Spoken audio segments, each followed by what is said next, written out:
Welcome back to Julie's classroom everybody. आप सब कैसे हैं? आई होप आप सब ठीक होंगे। ये हमारा एक और वीडियो होगा। अब मैं बोल बोल के थक गई हूँ। ये हमारा एक और वीडियो होगा फिर से टेंस के ऊपर। आप लोग इसका बेसब्री से इंतजार कर रहे थे, मुझे बहुत अच्छे से पता है। नहीं भी कर रहे थे तो करना चाहिए ना, आपको पढ़ना ही होगा ये सब। This is important. क्या है ना, हमने पिछली बार कंप्लीट किया था प्रेजेंट परफेक्ट टेंस, कंप्लीट कर दिया था हमने प्रेजेंट परफेक्ट टेंस। अगर आपने वो वीडियो नहीं देखा है तो go check out that video, आपको लिंक डिस्क्रिप्शन में मिल जाएगा। यहाँ पे प्रेजेंट परफेक्ट टेंस के रिलेटेड है रूल्स। हमारा क्या है ना फॉर्मेट, हम पहले करते हैं वीडियो, हम समझा देते हैं कि वो जो टेंस है वो क्या है, उसका एक बुकिश डेफिनेशन लेते हैं। उसके बाद हम उस टेंसेस के जो एग्जाम्पल्स होते हैं वो यूजर्स के साथ एग्जाम्पल करा देते हैं, कहाँ यूज कर सकते हैं एंड किस सिचुएशन में यूज करेंगे सेंटेंसेस के साथ। एंड देन हम एक और सेपरेट वीडियो बनाते हैं रूल्स के लिए। हम लोग रूल को उस वीडियो में क्यों नहीं इंक्लूड करते, बिकॉज एक साथ बहुत सारी चीजें हमें मगअप नहीं करनी है। और बेसिक फंडा इज, जो मैं आप लोगों को मूल मंत्र दे रही हूँ, इज हमेशा अंडरस्टैंड एंड लर्न। ठीक है, तो हमें अगर अंडरस्टैंडिंग से लर्न करने का जो फायदा होता है वो एक बार पता चल जाता है तो हमेशा वैसे ही फॉर्मेट में याद करते हैं। इसलिए हम इस रूल वाले वीडियो में भी हमेशा मैं एक दो तीन ही रूल है यहाँ पे। ये वीडियो बहुत जल्दी खत्म हो जाएगा, बहुत कम चीज़ें ही रखती हूँ, इसलिए आप ध्यान दीजिए, रूल्स पढ़ें, एक पेन एंड पेपर लेके बैठ जाए एंड हम अभी वीडियो रिज्यूम करेंगे। उससे पहले मैं आपको बोल दूंगी कि ये वीडियो किन किन ऑडियंस के लिए है। ऑफकोर्स ये स्टूडेंट्स के लिए है, जो भी स्टूडेंट्स हैं जो भी पढ़ रहे हैं अभी उन लोगों के लिए है। एंड देन ये रूरल एरिया के स्टूडेंट्स के लिए है, ऑफकोर्स जो कि रूरल एरिया में एक्सेस करना चाहते हैं ये सब सुविधाएं इंटरनेट के माध्यम से, उन सब के लिए है। Then third category job holders, अगर वो अपने जॉब में प्रमोशन चाहते हैं या फिर जस्ट खुद के ऐसा बेनिफिट के लिए कुछ सीखना चाहते हैं इंग्लिश वगैरह, या फिर कोई अदर जॉब लेना चाहते हैं। एंड देन फोर्थ कैटेगरी है ऑब्वियसली मदर्स के लिए। और बिलवड मदर्स, मेरी मम्मी स्टेज के पीछे, स्टेज तो नहीं है ओके, मेरी मम्मी स्क्रीन के पीछे बैठी हुई हैं जो कि मुझे अभी मोटिवेट कर रही हैं। I have learned a lot from her. उन्होंने मुझे फ्रॉम द वेरी बिगिनिंग, जिसमें मैं बहुत छोटी थी, वो बहुत बता रखा था कि इंग्लिश सीखो, इंग्लिश इंपॉर्टेंट है वो चीज़। तो ऑब्वियसली पेरेंट्स का इन्फ्लुएंस रहता है बच्चों के लाइफ में। वो इतना प्रेशर डाल के अगर बोली नहीं होती कि सीख ले बेटा आगे जाके काम आएगा, तो मे भी मैंने इतना ध्यान देकर नहीं सीखा होता। अपने सदुपयोग करने के लिए भी पेरेंट्स का गाइडेंस चाहिए होता है। सो अगर आप पेरेंट्स हैं तो it is your responsibility to guide your child. इसलिए आप मेरे साथ मिलकर जूलीज क्लासरूम को फॉलो करके आप अपने बच्चे को गाइड कर सकते हैं। एंड नाउ दैट, अगर आपको इंग्लिश सीखना है, चाहे आप लाइफ के जिस भी स्टेज में हो, जस्ट अगर आप क्यूरियस, आप सीखना चाहते हैं अपने लाइफ के लिए, तो आप वो भी सीख सकते हैं। For any kind of learner जो भी इंग्लिश सीखना चाहते हैं, सब्सक्राइब टू जूलीज क्लासरूम। अब हम आगे बढ़ते हैं, तो हमारा ये हो जाएगा वीडियो रूल्स के ऊपर। So let's get started.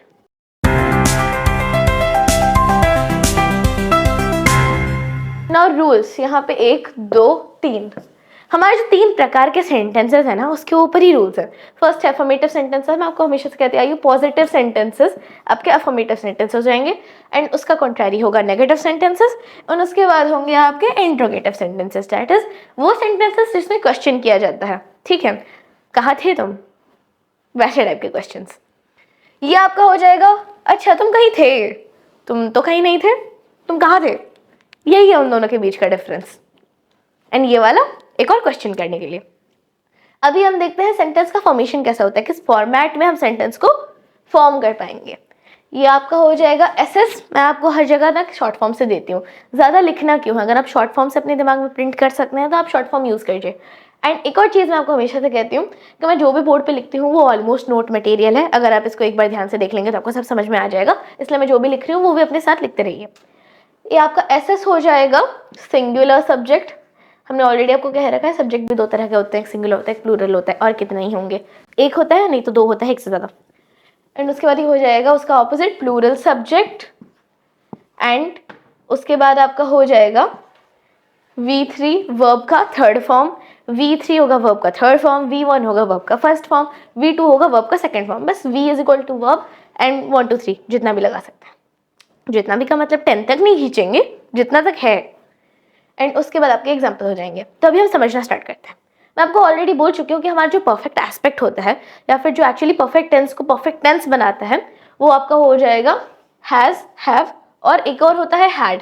But वो हैड आपका हो जाएगा पास्ट परफेक्ट टेंस में। तो हमें अभी तो पास्ट परफेक्ट पढ़ना नहीं है, प्रेजेंट तक ही रखना है। तो हम लोग हैज़ और हैव के साथ अपना सारा कारोबार करेंगे।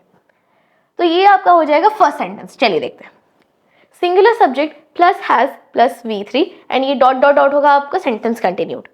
तो यहाँ पे अभी एक एग्जांपल से देखते हैं सिंगुलर सब्जेक्ट। दैट मीन्स जब सब्जेक्ट जिसके बारे में बात कर रहे हैं वो सब्जेक्ट, जिस सेंटेंस में बात हो रही है बाकी की चीज़ें वो आपकी प्रेडिकेट। तो सब्जेक्ट अगर आपका एक है, जिस इंसान के बारे में बात किया जा रहा है वो एक है, तो आपका सिंगुलर हो जाएगा। यहाँ पे ही है, ही के साथ क्या होगा हैज़। ये जो हैज़ है और हैव है उसको यूज़ करने के तरीके भी डिफरेंट है। आई के साथ हैव जाएगा, that's an exception, but singular subject के साथ हमेशा हैज जाता है एंड हैव जाता है आपका प्लूरल सब्जेक्ट के साथ। बाकी आई एक एक्सेप्शन है, आई के साथ हैव जाएगा, बाकी हर सिंगुलर सब्जेक्ट के साथ हैज। तो ये आपका ही हैज हो जाएगा, singular subject plus has and V3। V3 आपका हो जाएगा वर्ब का थर्ड फॉर्म। क्या है ना, आपको ना वर्ब एक चीज़ है, अब मैं बता देती हूँ, एक ज्ञान का टुकड़ा दे देती हूँ क्लास के बीच में। वर्ब एक चीज़ है that you have to learn. हाँ, one more expect I remember कि जब मैं बहुत छोटी थी, क्लास 5th, हाँ 5th में ही थी मैं उस टाइम पे, तो मेरी मम्मी के फ़ोन में हुआ करता था लाइक बहुत सारे स्नैप्स। उन स्नैप्स में क्या होता था, जस्ट वर्ब के फॉर्म्स होते थे, वर्ब का first form, second form, third form comparison में रखा होता है, बहुत लंबे लंबे स्नैप्स होते थे। तो मम्मी क्या करती थी ना, एक कॉपी देती थी मुझे वहाँ पे एंड वो स्नैप्स दिखा देती थी, एक बार पढ़ लो उसे अच्छे से। उसके बाद फिर उस कॉपी में बैठ के जो फर्स्ट फॉर्म होगा वर्ब का, उसके साथ फिल इन द ब्लैंक्स करके सेकंड और थर्ड फॉर्म याद करके लिखो। तो अगर आपने एक बार वर्ब का फर्स्ट फॉर्म अच्छे से मास्टर कर लिया है, थर्ड फॉर्म, सेकंड फॉर्म, अगर आप इंटर एक्सचेंज कर सकते हो, आपको पता है कि किधर यूज़ करना है कौन सा फॉर्म, तो उसमें आपका मोस्ट ऑफ द ग्रामर सही हो जाता है। बिकॉज वर्ब का फॉर्म यूज़ करना भी एक बहुत इंपॉर्टेंट चीज़ है। तो हमें वर्ब जितने हो सके वर्ड्स, उनके अच्छे अच्छे फॉर्म्स याद रखने पड़ेंगे, सेकंड फॉर्म, थर्ड फॉर्म कौन कौन से हैं। तो उससे आपका वोकैबुलरी भी इंक्रीज हो जाएगा। ऑलरेडी एक ही तो वर्ड होता है, उसके 3-4 तरीके होते हैं, उन तरीकों को याद रखने से वोकैबुलरी अच्छी होती है। तो वैसे मैंने याद किया था, अगर आप चाहें तो वैसे याद कर सकते हैं। ये आपका हो जाएगा ही हैज सीन। तो जो सी होता है वर्ब, उसका थर्ड फॉर्म हो जाएगा सीन, दैट इज वर्ब का थर्ड फॉर्म सी का सीन हो जाएगा। तो हम he has seen, singular subject plus has plus third form, he has seen the latest Marvel movie. तो मार्वल मूवी जो लेटेस्ट निकला है उस सीरीज में, फिल्म सीरीज में, उसने वो देख लिया है ऑलरेडी। ये आपका rest of the sentence continue हो जाएगा, द लेटेस्ट मार्वल मूवी, या फिर उसने जो भी देख रखा है आप साथ में लगा सकते हैं। नंबर 2 आपका हो जाएगा, सेम ही फॉर्मेट है, प्लूरल सब्जेक्ट बस चेंज हो रहा है, तो वहां पे V3 होगा लेकिन हैव लग जाएगा क्योंकि प्लूरल के साथ हैव लगेगा। तो we have been to Kerala.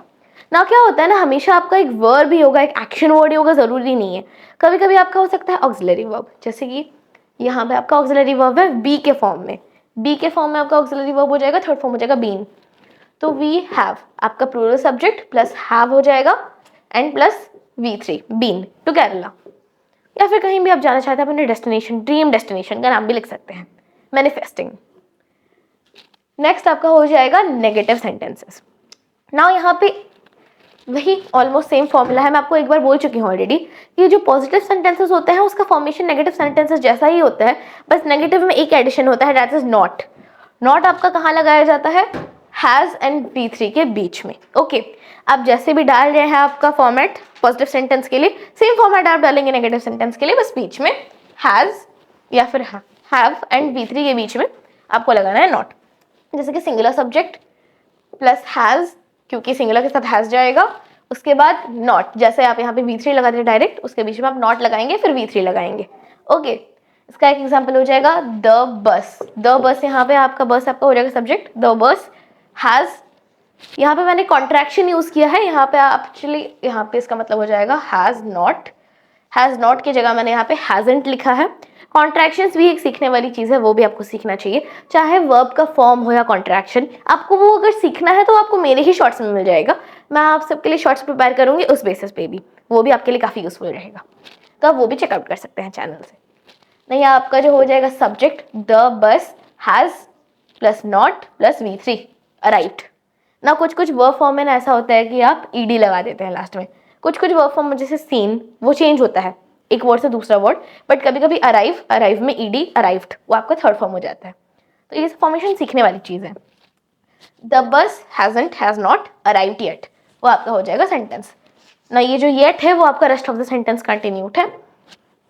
Next आपके प्लूरल फॉर्म में अगर आप देखोगे तो आपको ये वाला एग्जांपल मिल जाएगा, दे हैवंट। यहाँ पे दे है प्लूरल सब्जेक्ट, तो यहाँ पे हैव लगेगा, हैव के साथ आपका नॉट लग जाएगा कॉन्ट्रैक्शन फॉर्म में, तो हैवंट।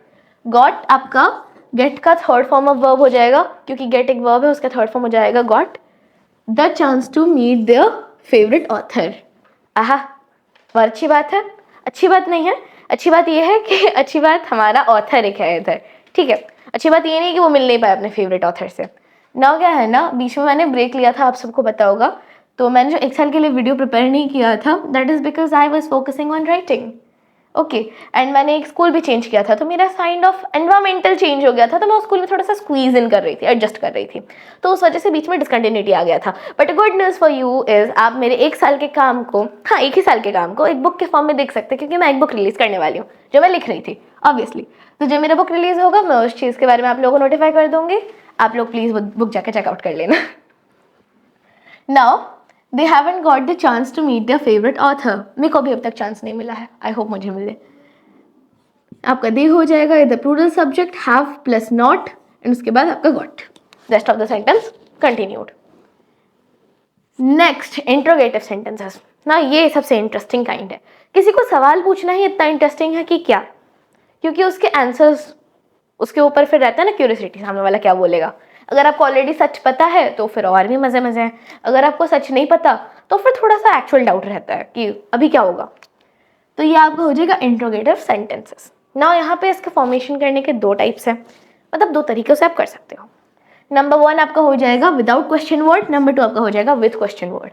ओके, तो कभी कभी आप बिना क्वेश्चन वर्ड जैसे कि WH वर्ड्स को यूज किए भी ऑलरेडी दे सकते हो अपना क्वेश्चन, जो भी आप करना चाहते हो। जस्ट लास्ट में आपको क्वेश्चन का फॉर्मेशन का तरीका सही होना चाहिए एंड एक क्वेश्चन मार्क डाल देना है, it will make sense. But क्या होता है कभी कभी हमें क्वेश्चन वर्ड यूज करना पड़ता है कुछ स्पेसिफिक चीज़ों को दर्शाने के लिए क्वेश्चन सेंटेंस में। जैसे कि अगर आपको पूछना है वाई या वॉट, किसी चीज़ के बारे में स्पेसिफिकली पूछना है, तो आप क्वेश्चन वर्ड्स का इस्तेमाल कर सकते हैं। तो ये आपका क्वेश्चन वर्ड हो जाएगा, यहाँ पे नहीं है। अभी इसका तरीका देख लेते हैं पहले। हैज़ या फिर हैव, यहाँ पे ऑब्लिक दिया गया है, this one is called oblique, ये जो बीच में डाला गया है डंडी। तो ये आपका हो जाएगा हैज़ या फिर हैव। हैज़ या फिर हैव यहाँ पे आपका कैपिटल लेटर में लिखा हुआ है, दोनों के starting letters. This is because आपका जो सेंटेंस स्टार्ट होगा या हैज़ या फिर हैव से होगा, तो फर्स्ट लेटर तक कैपिटल ही रहेगा ना। उसके बाद आपका हो जाएगा प्लस सब्जेक्ट, अगर यहाँ पे प्लूरल सब्जेक्ट होगा तो हैव, आई होगा तो भी हैव, अगर आपका सिंगुलर सब्जेक्ट होगा तो हैज़। उसके बाद V3, उसके बाद क्वेश्चन मार्क। जैसे कि एक एग्जांपल देख लेते हैं, हैव दे, प्लूरल सब्जेक्ट है दे, तो यहाँ पे हैव लगेगा। हैव दे लेफ्ट सब्जेक्ट का, सॉरी वर्ब का थर्ड फॉर्म, एंड यहाँ पे दे हो जाएगा आपका सब्जेक्ट एंड ये रेस्ट ऑफ द आपका sentence continue. Have they left for the airport, have हो जाएगा प्लूरल सब्जेक्ट के हिसाब से एंड देन लेफ्ट हो जाएगा वर्ब का third form and for the airport, rest of the sentence continue. And ये आपका हो जाएगा this one with the question word. ये वाला देखते हैं, यहाँ पे क्या होता है ना, इसका फॉर्मेशन का तरीका भी सेम होता है, बस आपको हैज़ या फिर हैव से पहले क्वेश्चन वर्ड लगा देना होता है। यहाँ पे हैज़ या फिर हैव कैपिटल में नहीं लिखा गया बिकॉज वो तो सेंटेंस के बीच में आएगा, यहाँ पे क्वेश्चन वर्ड को कैपिटल में लिखा गया, ठीक है। तो ये आपका क्वेश्चन वर्ड हो जाएगा जिससे आप स्टार्ट करोगे, जैसे कि वाई। यहाँ पे एग्जाम्पल है why hasn't she woken up yet. Now this is a kind of sentence जो आप यूज़ कर सकते हो एक नॉर्मल स्कूल डे में, जहाँ पे आपके पेरेंट्स आपको कह रहे हैं कि उठ जाओ, इतने सवेरे में भी तुम सोई हुई हो, सोए हुए हो, या फिर यहाँ तो सी ही है तो शी ही बोलेंगे उस हिसाब से, तो उठ जाओ, क्यों नहीं उठे हो तो अभी तक। तो उसी को पूछने के लिए यहाँ पे इस्तेमाल किया गया है, why hasn't she woken up yet, क्यों नहीं उठी है वो अभी तक। तो यहाँ पे वाई आपका हो जाएगा रीज़न, स्पेसिफिकली पूछ रहे रीज़न क्या है, and then hasn't because she है, सिंगुलर सब्जेक्ट है तो उस हिसाब से हैज़ लगेगा। एंड ये हो जाएगा एक negative sentence, negative interrogative sentence. Interrogative एक ही काइंड नहीं होता, हमेशा पॉजिटिव में नहीं जाता, नेगेटिव इंट्रोगेटिव सेंटेंसेस भी होते हैं। तो यहाँ पे सिंस ये नेगेटिव इंट्रोगेटिव सेंटेंस है, यहाँ पे हैज़ प्लस नॉट लग जाएगा एंड देन सब्जेक्ट के हिसाब से सिंगुलर के हिसाब से हैज़ लगा ऑलरेडी। वोकन आपका हो जाएगा वर्ब का थर्ड फॉर्म वेक का, तो वेक का वर्ब का थर्ड फॉर्म आपका हो जाएगा वोकन एंड अप येट आपका rest of the sentence continued. Yes, पूरा वीडियो समाप्त हो गया है इसके साथ। आपको भी बिलीव नहीं हो रहा इतनी जल्दी खत्म हो गया, मुझे भी नहीं हो रहा। इसके साथ हम एक समरी ले लेते हैं। अफर्मेटिव सेंटेंसेस पॉजिटिव सेंटेंसेस है, इसके फॉर्मेशन के 2 तरीके होते हैं, एक सिंगुलर सब्जेक्ट के साथ होता है, एक प्लूरल सब्जेक्ट के साथ होता है। दोनों में ही वर्ब का थर्ड फॉर्म लगाना होता है। सिंगुलर में आपको हैज़ यूज़ करना होता है, प्लूरल में आपको हैव यूज़ करना होता है। लेकिन प्लूरल में हैव जो यूज़ करते हो आप, कभी कभी आप क्या होता है ना, एक एक्सेप्शन देख सकते हो, जैसे कि वो आई के साथ यूज़ होता है। तो यहाँ पे आपका नेक्स्ट हो जाएगा नेगेटिव सेंटेंसेस, ज़्यादा कुछ नहीं है, बस हैव या फिर हैज़ जो भी आप यूज़ करो सब्जेक्ट के हिसाब से। उसके बाद वर्ब जो आता है, वर्ब का थर्ड फॉर्म, अफर्मेटिव का जो फॉर्मेशन का सेंटेंस है वो जिस टाइप का है, उसके बीच में आपको हैव या फिर हैज़ प्लस वर्ब का थर्ड फॉर्म के बीच में एक नॉट लगाना है। उसके बाद आपका हो जाएगा इंट्रोगेटिव सेंटेंस, ये सवाल पूछने के लिए यूज़ होता है। इसमें क्या करना है, आपको एक क्वेश्चन वर्ड के साथ फॉर्मेशन कर सकते हो, नहीं तो बिना क्वेश्चन वर्ड के फॉर्मेशन कर सकते हो। क्वेश्चन वर्ड कुछ स्पेसिफिकली पूछने के लिए यूज होता है, जैसे कि रीजन, या फिर क्या वस्तु थी, क्या चीज थी, कौन इंसान था, वो सब पूछने के लिए, फिर कैसे हुआ। तो यहाँ पे WH वर्ड्स हो जाते हैं, या तो ये हैव या फिर हैड से स्टार्ट होगा and then subject plus verb का थर्ड फॉर्म, नहीं तो ये क्वेश्चन वर्ड उसके बाद हैव या फिर हैज फिर सब्जेक्ट फिर वर्ब का थर्ड फॉर्म। एंड यहाँ पे क्या होता है ना, इंट्रोगेटिव सेंटेंसेस बस पॉजिटिव नहीं होता है, कभी कभी इंट्रोगेटिव सेंटेंसेस नेगेटिव भी होते हैं। तो नेगेटिव इंट्रोगेटिव सेंटेंसेस ऐसे होते हैं जहाँ पे आप हो जाएगा आपका क्वेश्चन वर्ड, जहाँ पे उसके साथ फिर हैव या फिर हैज जो भी आप लगा रहे हैं प्लस नॉट, उसके बाद सब्जेक्ट। ओके तो यहाँ पे जब भी आपका हैव या फिर हैज लग रहा है उसके साथ नॉट लगाएंगे। आप कॉन्ट्रैक्शन में भी लगा सकते हैं, हैव नॉट को आप हैवेंट, हैज नॉट को हैजेंट कर सकते हैं। इसके साथ आपने पूरा समरी ले लिया है, ये वीडियो भी समाप्त हो चुका है। तो इसमें अगर आपने ये सारे रूल्स अच्छे से देख लिए हैं तो आई एम प्रिटी श्योर कि आप ऑलमोस्ट सीखे, ऑलमोस्ट क्या, आप कंप्लीटली सीख चुके हैं कि प्रेजेंट परफेक्ट टेंस को कैसे यूज करना है, कैसे उसके रूल्स होते हैं, उसके यूजेस कैसे होते हैं, उसके एग्जांपल्स के साथ आप सीख चुके हैं। तो अगर आपने ये वीडियो पूरा देख लिया है then congrats and thank you so much, आपका पूरा नॉलेज एक्वायर कर चुके हैं आप प्रेजेंट परफेक्ट टेंस के ऊपर। वाला अगर आपको ये वीडियो अच्छा लगा होगा तो वीडियो को लाइक कीजिए, चैनल को सब्सक्राइब कीजिए and share this knowledge world wide. अकेले अकेले नहीं, दोस्तों के साथ सीखो ना।